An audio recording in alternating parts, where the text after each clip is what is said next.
대통령님, 예. 그날 밤 정녕 저에게 의사당의 의원들을 끄집어내라고 지시한 적이 없으십니까? 답변하셔야 된다고 봅니다. 가서 본인은 계엄을 반대하진 않았다. 다만 우려를 표명했다라고 얘기하시죠. 12월 6일자 KBS 인터뷰에 보면 그런 내용들이 언론 기사화된 부분도 있습니다. 그러면 말을 바꿔서 얘기하면 뭐냐면 반대하지 않았다. 그럼 찬성했다는 얘기네요. 우려를 표명했다. 그러면 비상계엄에 찬성했는데 그 비상계엄이 진행되는 과정에 있어 여러 가지 문제점들에 대해서 우려를 표명했다. 이게 내란의 동조입니까? 방조입니까? 말씀하신 것은 옳은 말씀이신 것 같은데요. 예, 저도 충성심이라고 하는 부분이 굉장히 중요한 가치라고 생각하고 그렇게 지금까지 지내왔던 것 같습니다. 또 이번에 12월 3일 그 전까지만 하더라도 모든 것을 다해서 충성해야겠다라는 마음을 항상 갖고 있었던 부분이기 때문에. 그런데 조금 그 충성에 대해서 바라보는 부분에 대해 개념 정리가 좀 다른 것 같아요. 제가 보기에는 제가 지금까지 한 40년간 군과 정보관료로서 생활해 오면서의 충성심은 요즘 젊은 분들이 조금 이해하기 쉽게 전 상호 신뢰라고 생각합니다. 상호 신뢰요? 예. 예를 들면 충성이라고 하는 게 마치 아랫사람이 윗사람에게 하는 것처럼 생각하고 있는데 전 그렇지 않고요. 도리어 아랫사람에게 윗사람이 더한 충성을 하기 때문에 그 부하들이 상관에게 목숨을 걸면서 임무를 완수하는 거라고 생각하거든요. 그렇다고 하면은 충성이라고 하는 문화가 조직을 유지하는데 핵심적인 가치인 것만은 틀림없는 것 같습니다. 예를 들면 부하들이 복종을 하게 되는 부분은 상관들이 뭐 특별한 것을 주는 것이 아니고 인정감 또는 시대적인 명분, 우리가 국가에 헌신했을 때 어떤 가치가 있다 하는 부분으로서의 많은 동기부여와 그들의 인식의 변화에 노력한 결과가 결국은 부하들의 충성심으로 나타나는 거거든요. 그렇죠. 결국은 부하의 충성심은 그 상관이 하기에 따라 달라지는 것이죠. 예, 그래서 충성심 그 자체에 대한 어떤 가치, 굉장히 그 사회나 국가에서 귀중한 가치다. 특히 국가나 관료에게는 약간 좀 유교적인 색채가 있어서 제가 상호 신뢰라고 했지만 중심적인 가치만은 틀림없다. 다만 대통령님께서 충성이라는 부분을 강조하시기 위해서는 이 질문에 답하셔야 합니다. 어떤 질문입니까? 곽정근 전 특전사령관이 법원에다가 자기의 어떤 그 의견서를 내는데요. 의견서에 저는 절규에 가까운 이러한 질문을 합니다. 저도 그 언론을 통해서 봤지만 곽정근 전 특전사령관이 대통령님, 그날 밤 정녕 저에게 의사당의 의원들을 끄집어내라고 지시한 적이 없으십니까? 답변하셔야 된다고 봅니다. 물리적으로는 비상계엄이 종료가 됐죠.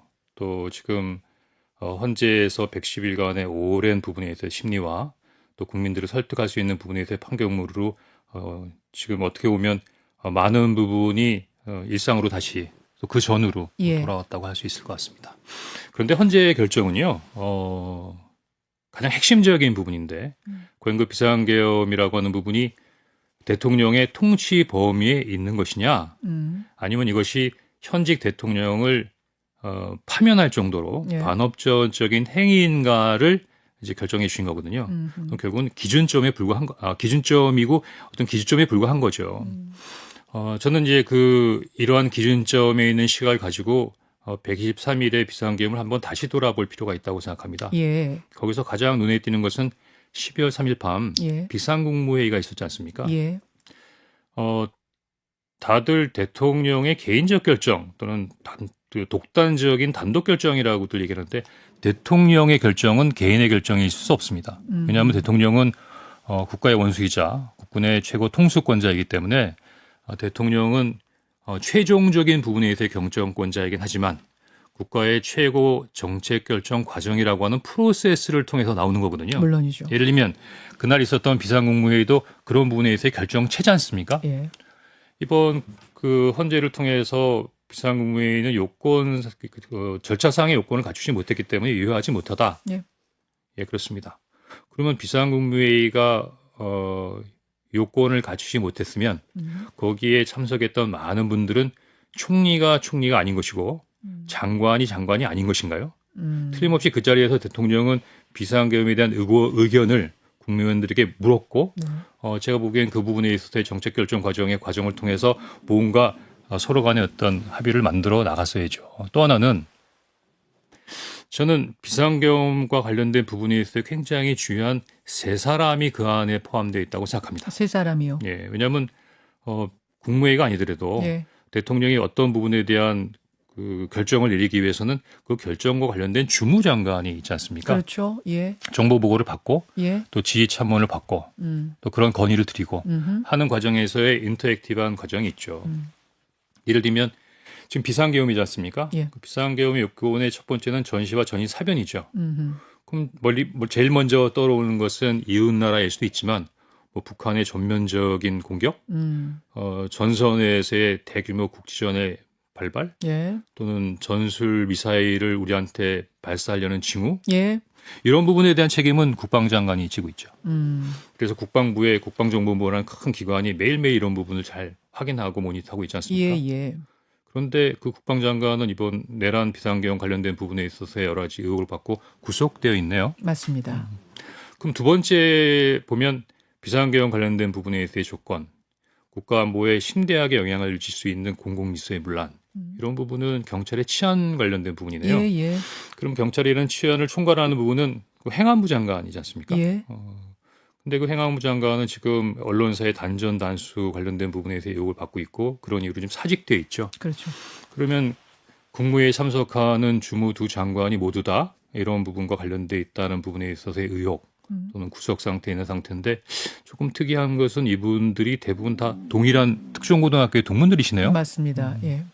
그런데 이런 주무장관들 이외에 국방부 장관이나 행안부 장관보다 훨씬 더 포괄적으로 비상계엄에 있어서의 정보 판단을 하고 대통령의 정무적인 부분에 있어서의 조언과 참모적인 역할을 해야 되는 분이 그 자리에 계셨죠.